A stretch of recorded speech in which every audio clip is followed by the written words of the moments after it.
Hey guys, it's Kat and I'm here today to share with you my completed INGLOT palette. Hooray! A lot of people have asked me what I think of INGLOT eyeshadows, and I've kind of got mixed feelings about them, I guess. I bought my first INGLOT eyeshadows probably going on 3 or 4 years ago. Some of them are in this palette. Previously I had them in these kind of palettes, so I've got 2 of these.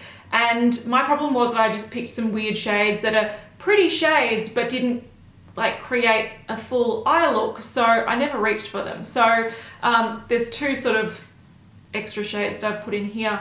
Another problem was that I found these really hard to remove and change around and depot until I bought the little magnet that is like, I think it's like $1.40 or something in Australia. I know it's 99 cents in the US, but it's like a depotting magnet that makes things so much easier. So essentially you can just take them out like that, because these these palettes are so magnetic that you can actually really damage the eyeshadows if you try to go in there with like a knife or a spatula to kind of pry them out. So ever since having this, because that actually, oh my god, I'll never get that out, will I? Uh-oh, spaghetti-o. Okay, so it wasn't too bad. It was easy to remove with a knife. So you can store it in here for safekeeping. And luckily a knife won't like damage the eye. Like if you try to remove this with a knife, you can damage the eyeshadow.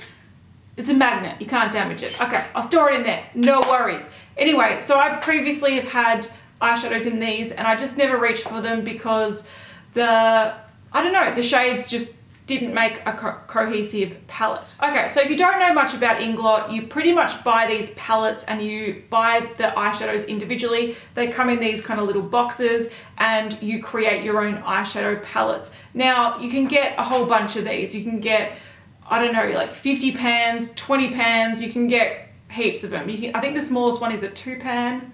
I'm pretty sure, but they've got these ridges and it makes them quite hard to remove and move around. So these are the Freedom system.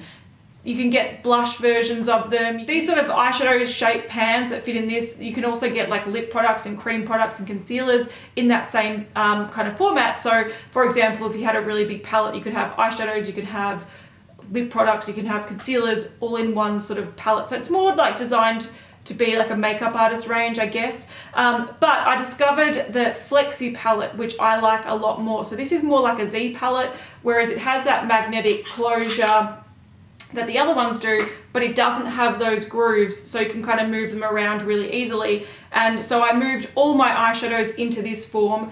The ones I had previously were pretty much all those shimmer ones there, so a lot of gold going on. There's too much gold. A couple of bronzy shades there. A cool matte, and the 2 mattes that I had in that other palette as well. So they were kind of limiting and kind of boring. So when I discovered a couple of new ranges, so they have a new, I think it's called Spice or something like that. It's a new range that's got these gorgeous, really warm, really vibrant mattes. So for example, that purple, that pink, that red, that dark purple, which is like a little sample, this one, and some of these kind of orangey browns. They're all in that new range, and when I did see them I was like, oh my god, I love them. So I decided to buy this palette, insert those, and yeah, I kind of just recreated my palette and I've started using it a lot. And then I decided to go back a couple of days ago and finish the palette by inserting a few more fun pops of colour. So I went in with another shimmery purple, which is not really like me, but it's a beautiful shade. And it's more of a plummy purple. It's not a cool toned purple, so it works really well with these kind of reds. I went in with a more of a kind of cooler, shimmery, dark taupey brown, I guess. A crazy teal, which I'm wearing on my eyes today because I've kind of been into teal. And then there was this green that was like a kind of pea green, I guess, olive green. It's a matte. And I just thought that was a unique color that I could easily work with a lot of these shades. So I finished my palette and I'm loving this palette. What I think about the price and the formula and all that kind of stuff, I think the formula is really good. Some shades are way better than others. Some of the mattes that I took out and put back into this, they were a bit sort of dry and they're a little bit firm, I suppose. But I think the matte formula in the newer shades are a lot better than they used to be. The shimmery shades are gorgeous. Most of them are. I did find that when I went into the store the other day to buy them, I found that the ones on display, because they've probably been out for so long, they were quite dry and potentially not as lovely as they could have been. So overall, I think that it's probably the easiest DIY kind of eyeshadow brand out there. INGLOT, of course, do have other products, but they're probably most well known for their eyeshadows. I really love this palette that I've created. But in saying that, I had INGLOT eyeshadows for like years and years, pretty much untouched. So I think what it comes down to is the ability to create your own palette and put in pops of color and the shades that you really, really like. And that's what I love about this palette. I think there's some great shades in there, especially like these kind of really vibrant new matte shades that are really fun and really on trend. But being able to go, well, I can't find a palette like this on the market, because who will put a teal with a mustard, with a raspberry, and then some like generic kind of shimmery shades that I tend to wear every day. So you can definitely customize a palette for you, which is great. And I think the quality is hit or miss depending on the shades you go for, but overall they're pretty decent.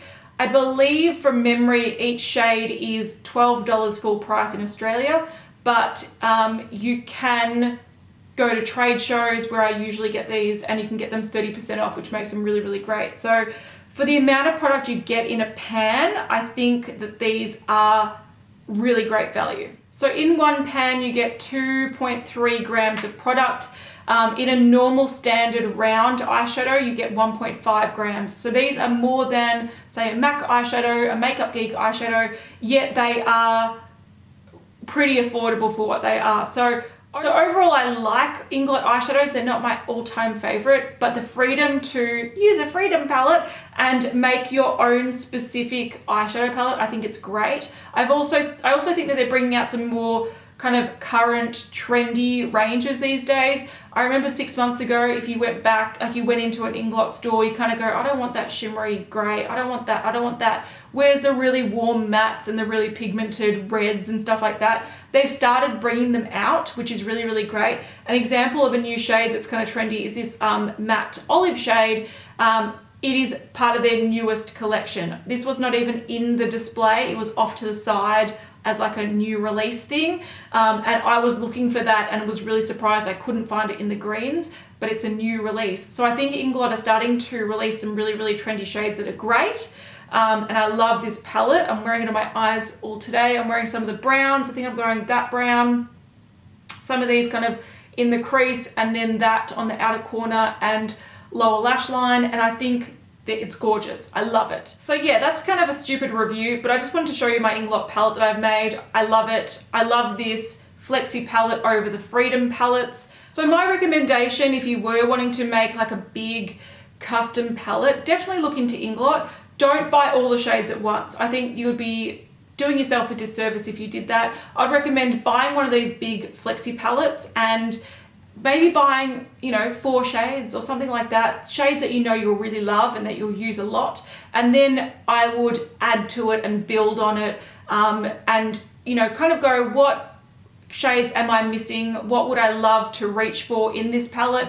And then add in those. I just bring my palette in, I literally like compare them and look at them. So that's kind of my recommendation with INGLOT. I think it's a really fun way to develop a palette for yourself, because often you don't know what kind of shades you might really want until you actually start playing with the palette. So one other downside to INGLOT, I reckon, is that the shades don't have names. They all have numbers. It's kind of dry and boring. You kind of forget what each shade is. But what I'll do now, just to end the video, is do swatches of these guys, and I'll put the numbers on the screen. So if you did want to see what this shade was, for example, you'll see it in the swatches.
Anyway, that was my random video. Hopefully you got to see what kind of shades inspire me from INGLOT. I do think that the shades are getting better and there's more of them these days.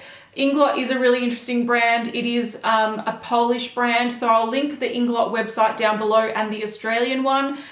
In Australia, there are quite a lot of stores as well, so if you didn't want to order online, you could definitely go into the store and just kind of look at the shades and see what it does inspire you. But like I said before, my biggest probably recommendation is to get a big palette and then work on it and add to it slowly and help, like, let it evolve to reflect what you really like to use. I think that's probably the best way to do it. So thank you so much for watching. I'll see you guys next time. Bye.